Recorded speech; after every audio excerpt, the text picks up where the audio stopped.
Hi, I'm Amanda McCoy Flanagan. And I'm Ginny Oliva Smith. Welcome to Soul Rising. On this podcast, you will hear honest, off-the-cuff, vulnerable conversations about all things love, loss, and connection. Deep and meaningful conversations sure to pull at your heartstrings and enlighten your soul. Again, welcome. It's time to let your soul rise.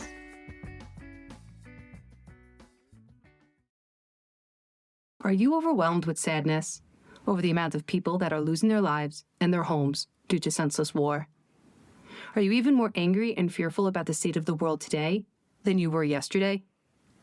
Do you feel powerless to alter the trajectory of humanity?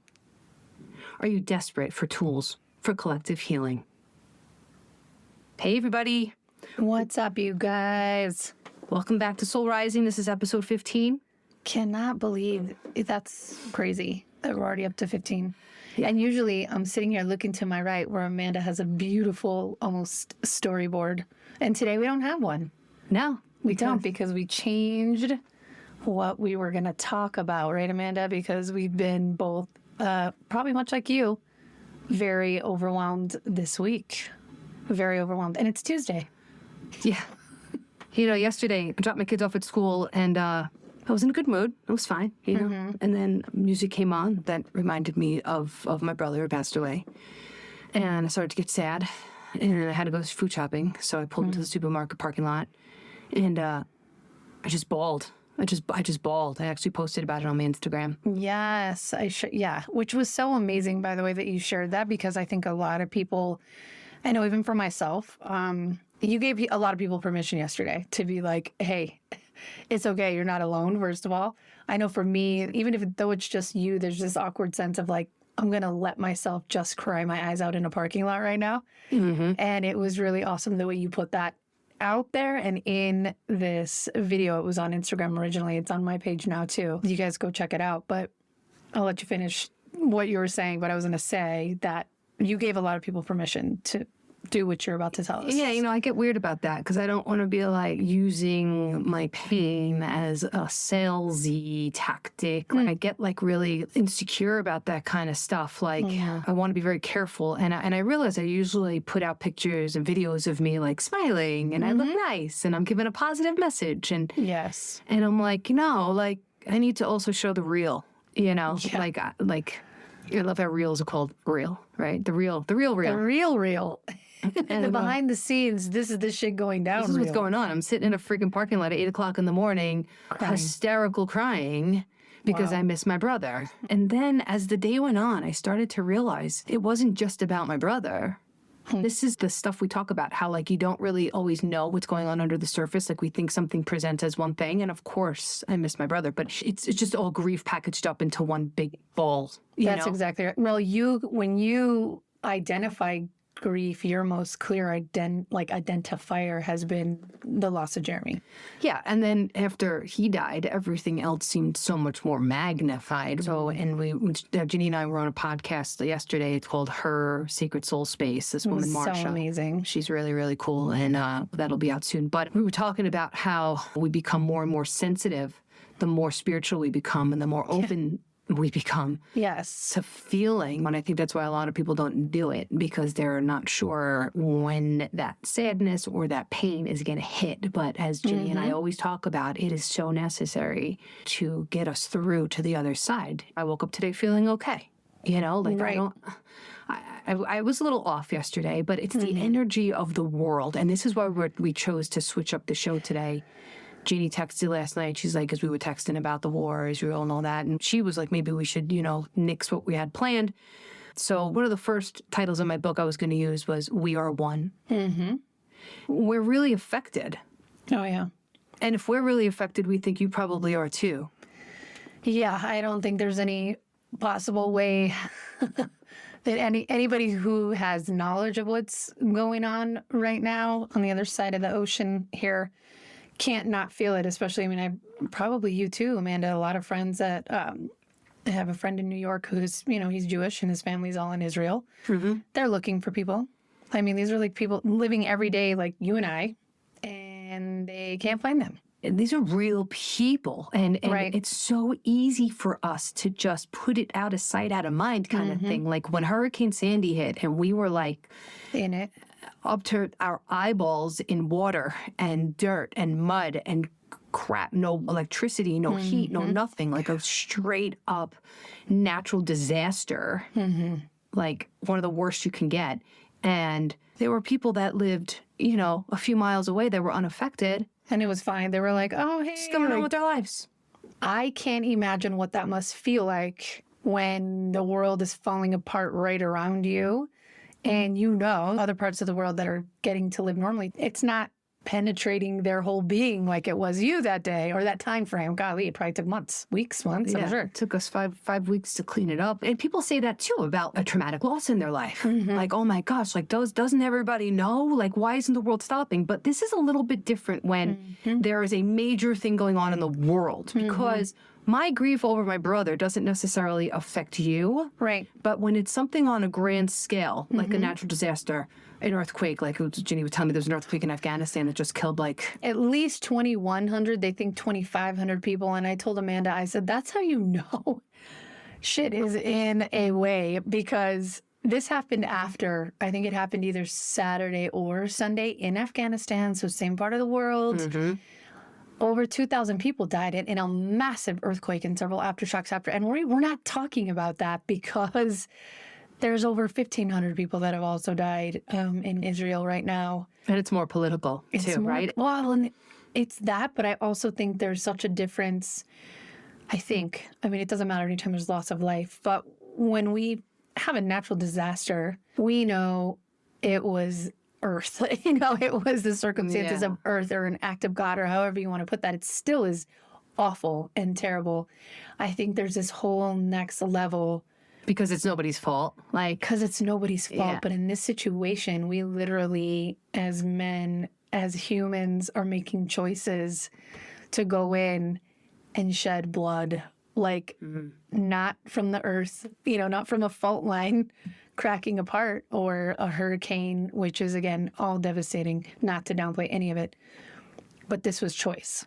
And that ricochets out to like every single human being on the planet. Absolutely. You know, if one person is suffering in that catastrophic, just abominable way, like the way that humans are capable of torturing other humans, it's just beyond like barbaric. And when that amount of suffering is happening, it is affecting every human on the planet because it's affecting the energy, right? Like when my brother dies, am I suffering? Yes, I play a small part in the energy and the world, but when it's this catastrophic large scale event, it is shifting things for every person. And that is why I feel so strongly that people have to give a shit. Yeah. The part for me that I just keep reeling in my mind is that regardless of the reasons, regardless of the differences, regardless of who feels they've been wronged, because people do. This didn't come from nowhere. This is stemming from somewhere else. Such a deep it's level. Historic. And I believe there's so much more going on behind the scenes. And this is probably about something much different that none of us even know. Right. I mean, it's over sacred holy land. It is. It's over sacred holy land. That's the other really tough part, right? There are innocent Israeli people who have been murdered, held hostage. There are innocent Palestinians who've been murdered and in their mind held hostage in a way for many, many years. I heard somebody make a comment and it was like, oh my gosh, because you hear already people trying to discuss this. You guys know, if you've been here with us at all, Amanda and I, our biggest thing and whatever motivated us to start this show was the power, the scary power that happens in division, where we are in a dark place and so filled with anger and fear that we will turn on our own brothers and sisters. Like we've talked about it being that way in our country here in the United States, politically through COVID and all those things. This is very much a reflection of that, but just like on steroids. This is such a high level. And the thing is, there's almost this brewing. That's the part that kept me awake 2 nights ago and last night, was that we're just at the beginning. Yeah. We're just at the beginning. I keep seeing this wave just building and building. The waves have built before and then crashed, like COVID, most recent, right? I mean, like just throughout history, all the different wars and all the different stuff that we've had to grapple with and get through as a humanity, something that's affecting every human being, not just in your particular country or whatever. But then it seems just like everybody goes, oh, okay, that wave was big, but all right, whatever, we're good. We're on the beach. The sun's back out. Like, let's get everything's fine. Yeah, we're good. Let me just, go on with my day as we should, right? We got to keep going. Of course. But how big? I mean, I could say tsunami. There's been tsunamis, right? There was that huge tsunami. Yeah. Where was that huge tsunami? India? I think so. I remember I lived in St. Martin, actually, at the time when it happened. And it was a lot of people that were taken out. When did we wake up?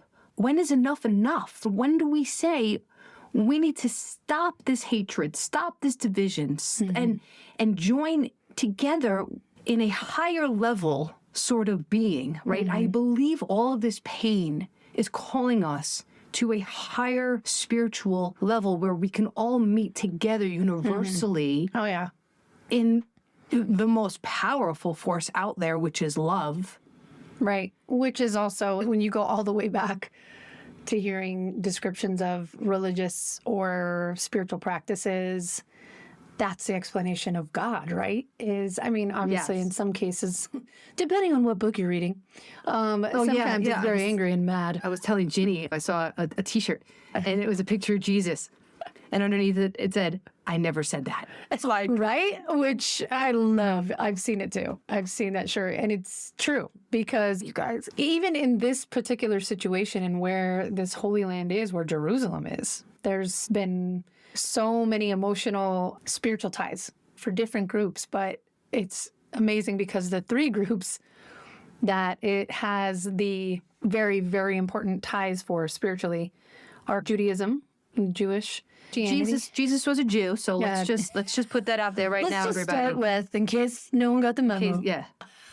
Yeah, which means he studied the things and the lessons taught by Abraham, which was taught in the Torah. Judaism was here before Christianity. So that place, I know they talk about where Abraham, that's the prophet for Jewish religion, right? That's where he received the tablets and the messages. It all started lineage-wise, all from Abraham. Like everybody, right? That's where it's split. Okay. In that area. My brother-in-law, born in Egypt, raised Muslim. He's an amazing guy, great guy. And I got to learn a lot about the culture. My sister was converted Muslim. My nephews are Muslim. So I got to learn things. That area, though, is for Judaism, for Christianity, and for Islam, they are like some of the most important sacred spiritual places for them. And I know for myself, like the first time I ever heard someone say, almost like in a pagan way, when they would hear Islam or they would hear Allah, they would say, oh yeah, but they worship Allah. And that's totally against God and what I believe and what I know. And I was like, okay, I get that. Well, come to find out, Allah just means God. It's all the same thing. He's not like a pagan cow head goat guy. Yeah. He's literally the exact same God. These three religions are the three monotheistic, believing in one God religions, all from this area. And it's not just one God, it's the same God, which is wild to me. Which is why we are calling this episode We Are One, because all the religions basically are saying the same exact thing. God is love. They're all coming at the core. And each one has pretty much taken their own twist, They've added this, they've added that. They've created their own books. They have their own beliefs and holidays and customs. And I think a lot of those things are more man-made to gain more followers. Right? Of what is evangelism all about? It's about how can we get the most people to come in with join us here. Yeah. It's almost like we do on Facebook and we get likes. Yeah. Followers. I know. I was thinking that where followers started. How many followers do you have? Yeah. Well, think about that. And it's all for control and for power. And then this is crossing over into wars over land and control and power. And that's what it's all about. And it sickens me. We have taken something so beautiful and so sacred, and just and twisted it to conform to our own human ideals. Our ego. And again, listen, Amanda and I didn't graduate with master's degrees in, political science or anything like that. Or theology. I'm going to let you know right now, I'm not an expert here. No experts at all. And I think we're just talking about basic knowledge. Yeah, the basic knowledge and also the emotional energy that falls into it, right? But it's like most of these things are all coming from, well, who is their prophet? Who can, and then what their book that the prophet spoke of, the lessons that are in there. But it's mind-blowing how much similarity is in all of it. I was sharing some of that with Amanda, that if you look at the Torah, which came first, right? Judaism was there. The Torah came first, lessons and all the things being written there. That's what Judaism is based off of. The Bible, the King James, or which also has been changed around who knows how many times. The biggest by Constantine took out the book of Mary Magdalene. Yeah, took out a lot of changes. Feminine. Oh yeah, I mean, and who made God a he? Really? Right. When did he become a he? Who saw him and said this is a he? You're right. Yeah, like what? Who knows? Right? Well, and of course, historically though, right? During that time and society and everything else, I would imagine that's probably why he's a he, right? But you look at the Bible, the Old Testament of the Bible is basically the Torah. Then we have the New Testament when Jesus rolled in.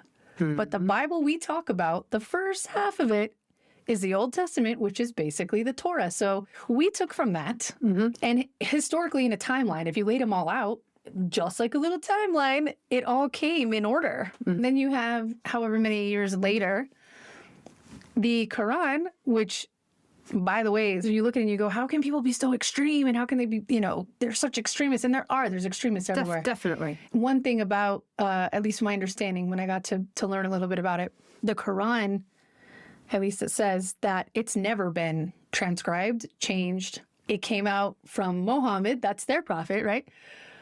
One time, this is this illiterate sheep herder guy who goes and has this spiritual, just insane spiritual awakening, as we talk about, comes out with all this poetry. It all came out in song. The Quran is sung. Everything that's in the Quran is a mixture of the Torah, of the Bible, and of these new things that have happened historically at that point. It blew my mind. And I didn't always know that because, again, first off, I don't speak Arabic. Second of all, why would I know what's in the Quran? And I got to hear it being sung. It was on in my sister's house. I'm like, wow, those vocals are awesome. I know I've talked about this before. I was like, whoa, as a singer, I was like, that is amazing. That's so beautiful. What song is that? Not knowing.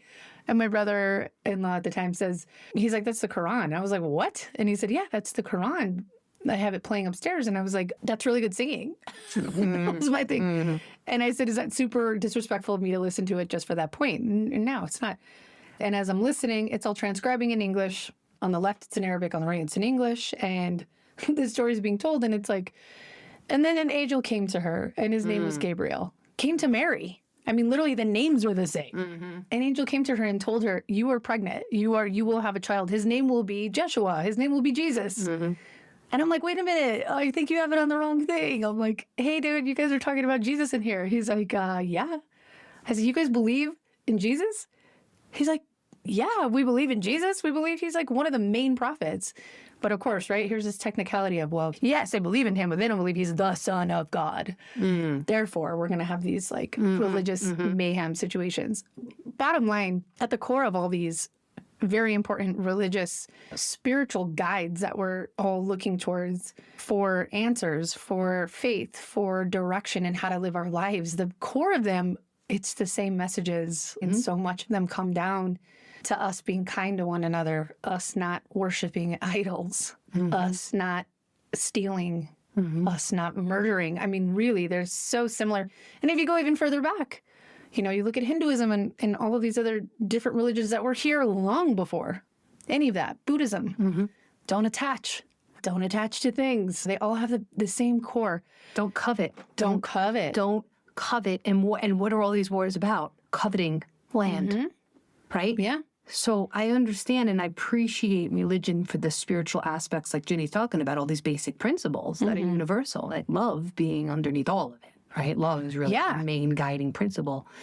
But when it comes to the idea of you have to believe like I believe, the same rules. You got to play by my playbook. Or else you're going to hell, or you're wrong, or you're bad, or they judge you, right? Which is the antithesis of what Jesus's message and Allah and Muhammad, all the messages were no judgment, understanding, Peace. love, peace. But when it comes to this, if you're not like us, you're out. That's where I part ways with religion. 100%. Because it's like, if you don't follow my guy, my prophet, and our playbook, even though it's so similar to what yours was. Yeah, and it's all on self-will. That's all human decisions. Human decisions, yeah. Who are you to say that this is how it needs to be? If you eat meat on Fridays during Lent, you're a bad Christian. Is that even in the Bible? I don't even know. I don't think that's even in the Bible.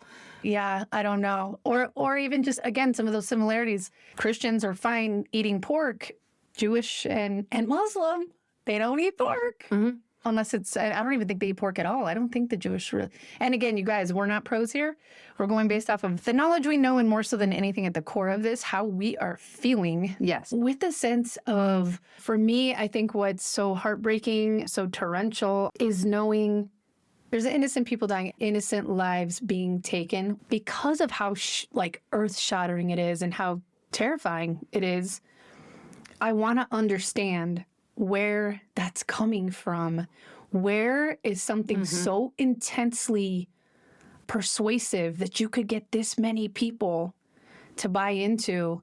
We're going to come in from the sky on hang gliders. We're going to come in with machine guns. We're going to just blast rockets. We're going to come in shooting innocent people. That had to be brought on. That mentality was brought on from somewhere, and it plays on. It got tapped into. These, again, it's not Palestinian civilians that are over there doing this. It's the people of Hamas who are a terrorist organization and who happen to be governing Gaza. Mm-hmm. They are the ones who are in charge right now. So whether the Palestinians agreed, the civilians, the people, the citizens, whether they agreed with it or not, this was going to happen, right? Based on that. Did you, the government. Like I said, I don't really know too much about it because I try to take a higher level view, a more spiritual view of things and get in the nitty gritty of details because you don't even ever really know what's factual and what's not these days. Yeah. So I try to just rise above all that stuff. And I think yesterday, why I was so distraught over all of this and grief-stricken was it was Indigenous Peoples Day yesterday. Oh, yeah. Columbus Day, which is also Indigenous Peoples Day. Yes. Meanwhile, Columbus, I'm Italian, so I'm allowed to say this. Oh, you get the pass. I was about to be unlike this, you guys, I'm all, Amanda, stop, what are you? Oh, no. But then I was like, oh, she's Italian, she's fine. She could bring it on. Do it. Columbus didn't even discover America, people. All right? Don't get so mad either, you guys, because it's true.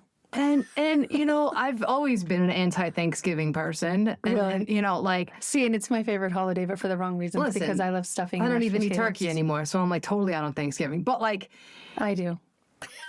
And the food was good. But giving thanks. The English came over, colonized, and pushed the Indians off the land. Yeah. And they had here, by the way. Yeah. Forever. Yes. So they killed each other. Those tribes They did. I'm not saying that they were the most peaceful, we have the peace pie, but we think of them as very peaceful, spiritual people. Yeah, they were brutal to one another, but they still had some sense. It was still their land. They were scalping. They were scalping people. All right. So what I really want to bring out is that every human being, no matter culture, color, skin, gender, this, that, wherever you live, nationality, is capable. We have this base animal instinct. These atrocities are terrible, and we should all strive to be loving and kind and peaceful all the time. It seems like you give somebody a little bit of power, and they can't handle it. The ego, they just run. They want more and more and more and more and more. Mm-hmm. It's never enough, and people just can't handle having a little bit of that. It turns something on inside. Yeah, we come from generations of having kind of is it monarchy when there's kings and queens? Yes. Is that what that is? Mm-hmm. I'm all, yes. See? I'm all, yes. So one of us does have a degree. But listen, Miss Mulkey was my honors history teacher, and I learned a lot from her. Miss Mulkey, you rule.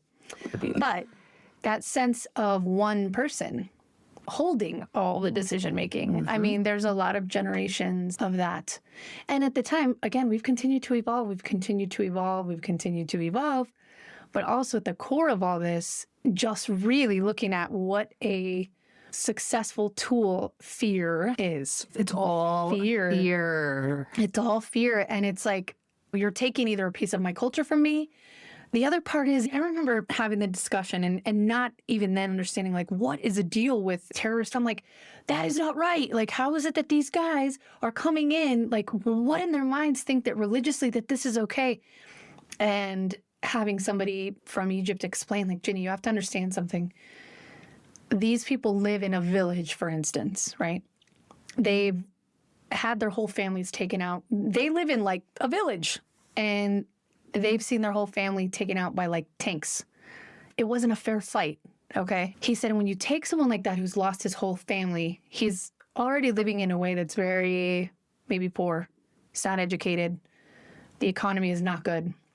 He's lost everything, but all he has, which again, you guys, I think the part to me that's like just earth-shattering is all he has is his faith.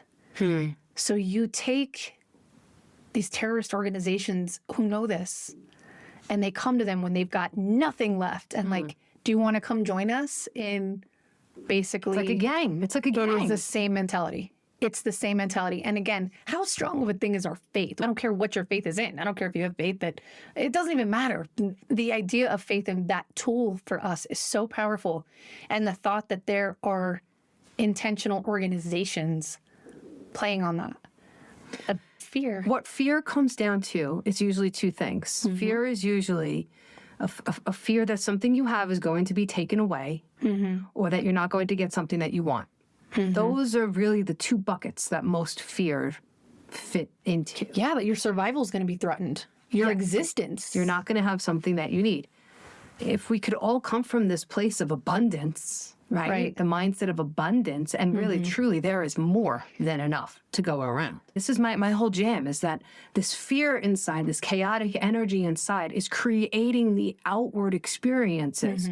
We are responsible for the pain. We're ready to heal that. We're ready to shift that. We're ready to change that energy into something that is loving and kind and peaceful and sustaining, because we cannot go on like much longer like this. I'm sorry to be doom and gloom, but this means so much to me. My mission is so important in terms of trying to help you and myself heal our energy so that we can heal collectively. Exactly.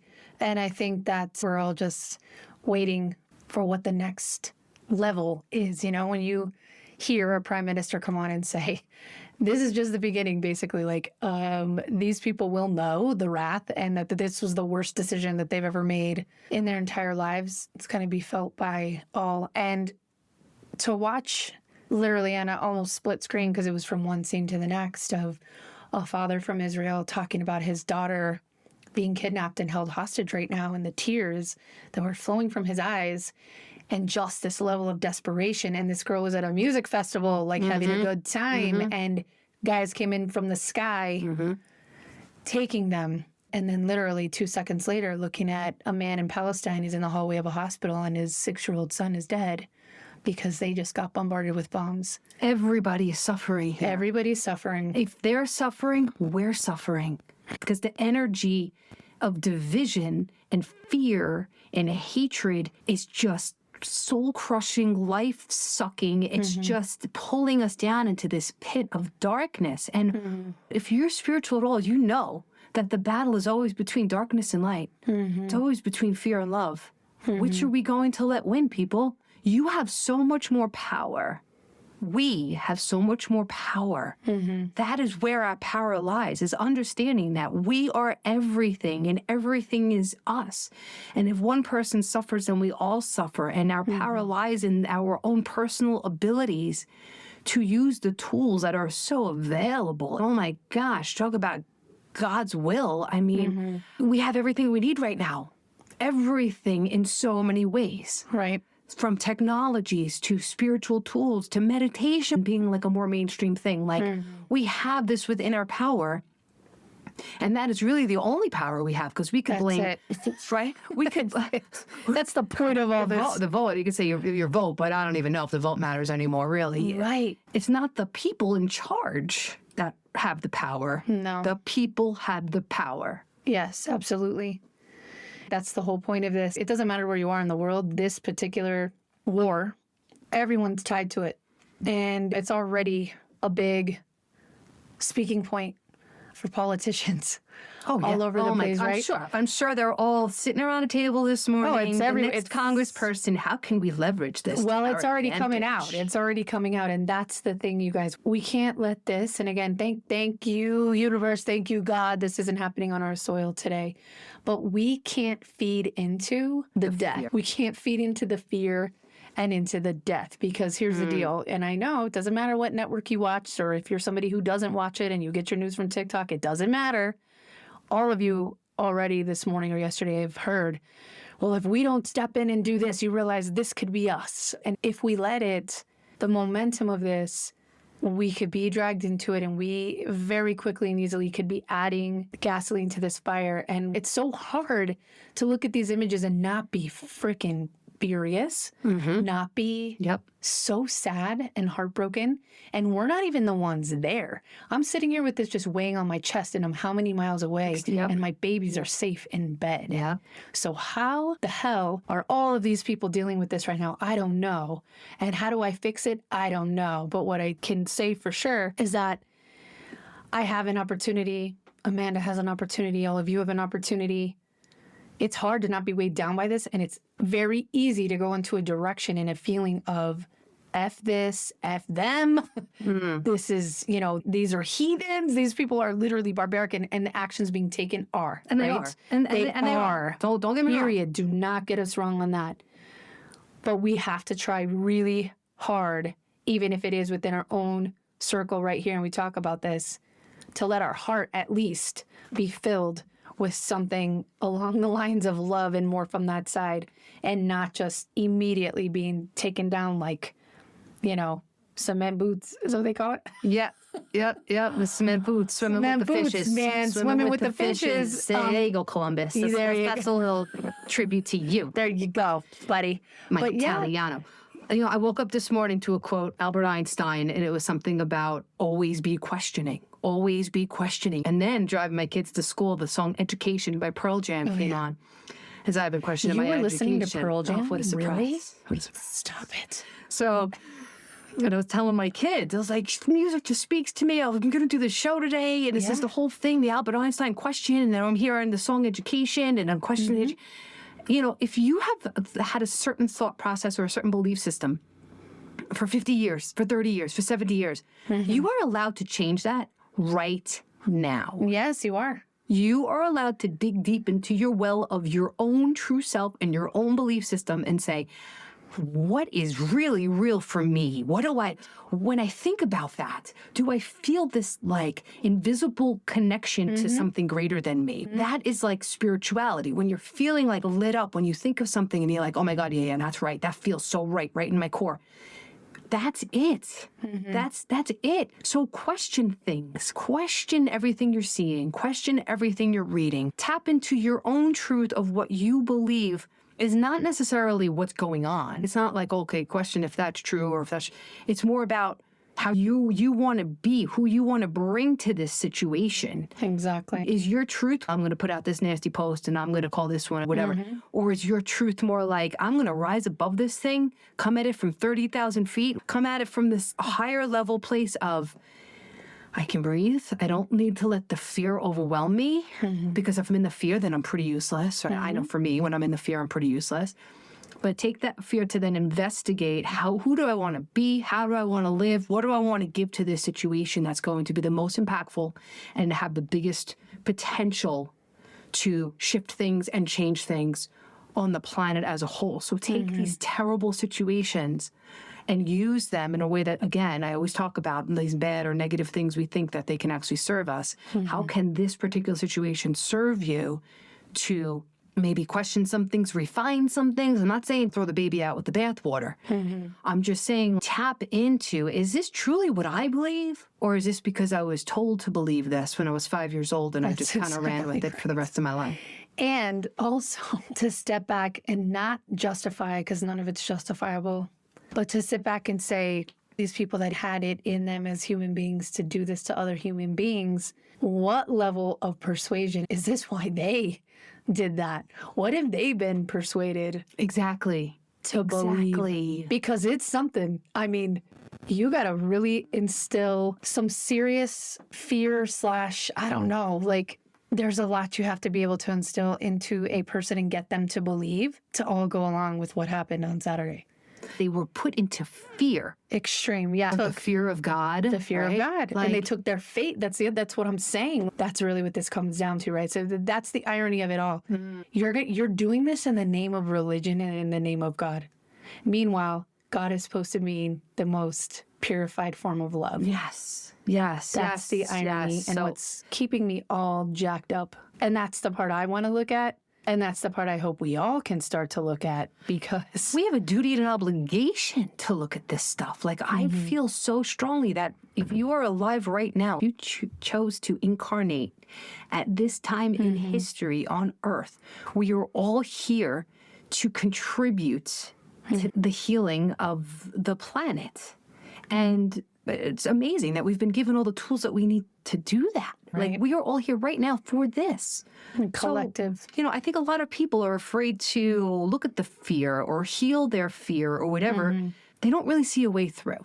I was doing a reading the other day at a local author event, and I was talking about how I had known about this concept called Foreboding Joy by Brene Brown. Like, I read a book back in 2016 about it's called Daring Greatly. And it was about this fear of enjoy too much, because what if it's taken away? It's going to be taken away, right? Like, I'm never going to allow myself to get too happy. Well, that concept of Buddhism, right? About attachment? Well, impermanent. Yeah. So, exactly. My antidote to it is impermanence. I talk about that in my book. So, what I read, and what's kind of where this is coming from, is I said, I sensed that I was maybe living that way, but I didn't see a way through to the other side. So I kind of just shut my mind to it. It kind of was like, okay, yeah, maybe that's me, but maybe not. And I talked myself out of it because I didn't see a way through.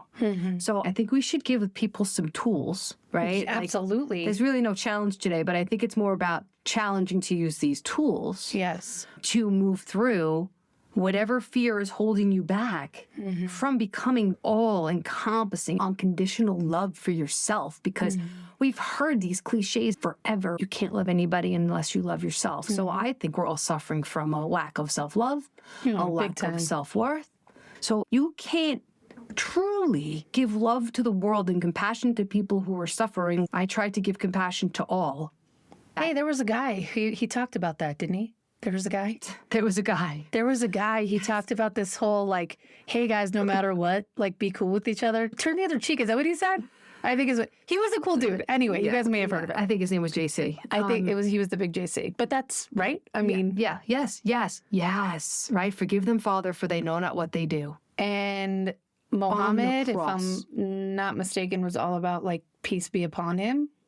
So we humans have taken the word and butchered it. We took it and we just made it to fit our human needs. So if you are religious or you're, whatever spiritual walk you're on, if you believe in a higher universal spirit, which I call God, spirit, that great spirit in the sky. Even if it's the sun, even if it's that you feel something when the sun hits your skin, if you're somebody who doesn't identify or you're agnostic, but you can be, the energy of nature. The energy of nature. Of the earth, Mother Earth, whatever it is. It's all screaming at us to be loved, to finally just embody, embrace, and be loved, because that is our only path forward. I mean, Martin Luther King, look, all these greats have been talking about this concept of just loving each other. And when are we going to do it? I'm so passionate about this because climate change and the earth and everything that's crumbling around us, it's been yelling at us to do this. Can we do this without judgment of others? Can we do this with compassion fully and completely in our heart for people that we don't agree with their actions? We're being called to take this level of love to the nth degree. And that's the only way things are going to get better. Yep. And it's going to come through, at least if today, you can find one thing to connect with, be in the light, and heal inside of you. It's going to come by, like Amanda said earlier, us being kind with ourselves and having that love for ourselves first. It's almost like, what's the answer to all this? Because you look at it again, that 30,000-foot view. There are times it looks impossible, that we're not going to have any end in sight, like you said, Amanda. And that's even in ourselves, right? We could be in grief and go, there's no end in sight. Thinking about what's going on with these thousands upon thousands of people, it seems like there's not an end in sight. But there is, and there can be. We can't fix it all today, but what we can do is at least try to find that place, be a channel Yes. for love. For your own peace, your own, solace. Practicing this stuff is going to at least give us a fighting chance At least to just make your day better and your life better, and then everybody else around you, their lives better. It's just feels like what we're supposed to be doing. Right. And it might give us the ability to be a little more compassionate and just be led, at least like a river, to go a little towards that side of love. Because it's going to be so easy, you guys, especially now we're coming up on an election season and so many things are happening. That's why this was big for us today. Like, just try to find the way to connect with love. And I think, I don't know, Amanda, but I know you've got something Amanda has this beautiful prayer that she does. I hope you're cool with me saying this, Amanda. Yeah. It's part of her meditation routine every day. And I've heard her, and I actually have called her out on some of the other podcasts we've been on. Amanda, share the prayer. I totally stumbled. I was like, it was amazing. But she wrote it, so it wasn't stumbling. But I took it from, and I think I've said it on one of our past shows, but I'm assuming your listeners, some of you have listened to all of them. Thank you so much. Yeah, Mrs. Roar. Yes, Mrs. Roar and Laura D. You know who you are. Laura D. Thank you. A shout out, Laura D. Yes.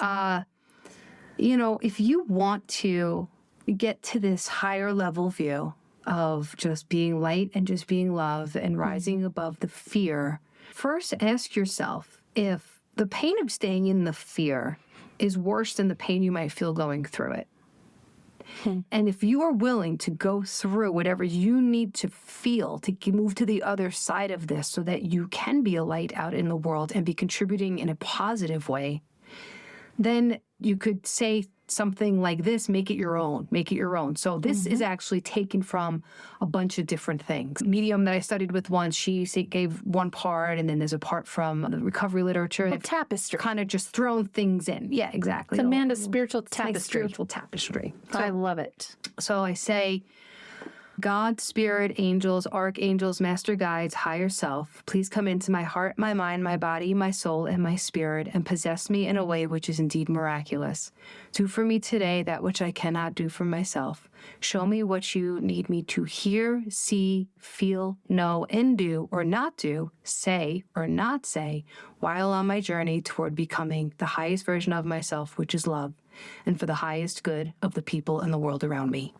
If you like that, take a line from it, make it your own, say it the same way, just rewind this and write it down, do whatever you need to do. Or find yours. Be inspired by this. Whatever works for you, whatever resonates with you, that's the whole thing. Ginny and I are just throwing out some possibilities and suggestions of things that you might want to work into your life. And if you're not familiar at all with prayer or meditation or anything like that, like I said, start now. It is never too late. No, it is never too late. And it's needed. We need you connected to you, that inner spirit, that soul of yours, because what you have to offer the world at this time, it's critical and it's needed. You may not think that, but it is, you guys. We need to individually and collectively get to that place of at least being able to tap into love, even just a little bit. So don't buy into all this shit that's going to be fed to you, because it's going to get uglier. It is, but outside, right? But we can try to find a way to make it more peaceful inside, and that's all we want for you. That's all we wish for you. We know how we feel today, and it left us a little disoriented, and we feel like it's probably the same for you guys. So we want to tell you how much we love you all, and we want you to, find a way to tap into that love today too, because we need it. The world needs it. Totally. And God bless those in Israel and those in Palestine and those in Russia else. and those in Ukraine and those in everywhere else. Yep. And Those in China, those in Taiwan. Factions, all the slavery that's still going on around the world. Everywhere. All the people that are suffering, all the people right here in America that can't have access to proper health care, and they're on food stamps, and they don't know where their next meal is coming from. All of it. We have the power. We are the answer, because we are love. That's right. So we love you guys. Next week, we're going to be doing a whole show on partnerships and relationships, expectations, something called Imago theory. Which is just another tool, another huge way to use your relationships as a way to step further into your true self and into your wholeness and into your light and your love and becoming the person that you are meant to be. Yeah, it's going to be a good one because for me anyway, I know a lot of us have these concepts, these ideas of what our relationships are supposed to be, right? We're fed this like rom-com script of what it's supposed to be. Yeah. And then we're so stunned when it doesn't turn out that way. What do you mean we don't run off through Central Park and get married? Yes, we're not running down the beach hand in hand after 7 years of marriage and 2 kids and a mortgage. What? That's right. So we're here to talk to you guys about that next week. We love you so much. Thank you. Have a great day, guys. Peace. Peace out. If this podcast resonates with you and you want to dive deeper, check out my blog, Get Real, all in on love, loss, and connection at AmandaMcCoyFlanagan.com. That's McCoy with a K. You can also follow me on Instagram at Amanda McCoy Flanagan. See you next time. Until then, let that soul rise.